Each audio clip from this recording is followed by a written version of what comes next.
Okay, let's give some credit where credit is due. Yuri Gagarin was born in 1934 in the small village of Klushino in the Soviet Union. His parents were peasants, his father a carpenter and his mother a dairy farmer. After World War II, Gagarin pursued technical training, enrolling in an industrial school. He later studied at a technical college where he became fascinated with aviation. His enthusiasm led him to a flying club where he first learned to pilot aircraft.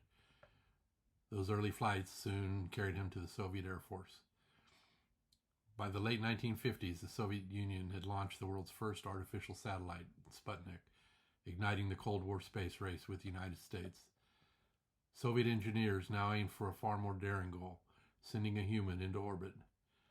From thousands of military pilots, a small group of candidates was selected for the nation's secret cosmonaut program. Gagarin, only 5 feet 2 inches tall, an advantage in the cramped spacecraft, quickly stood out for his calm temperament, intelligence, and physical endurance.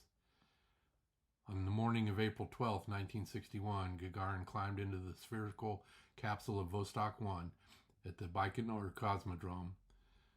As the rocket roared to life, he famously exclaimed, "Poyekali, let's go."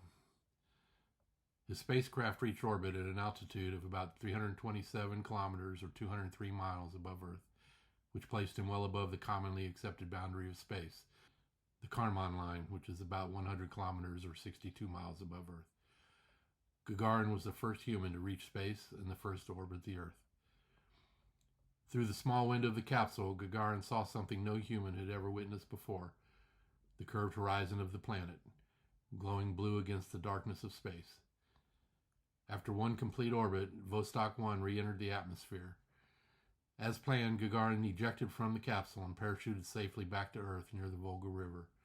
Of course, he did not jump out while the capsule was still in space or during the fiery part of re-entry.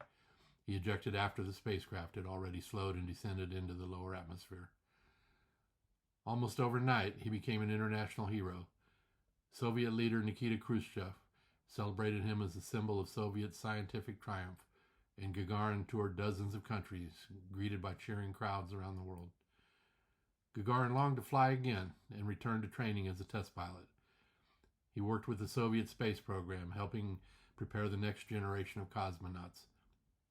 Tragically, his life was cut short on March 27, 1968, when his training jet crashed during a routine flight.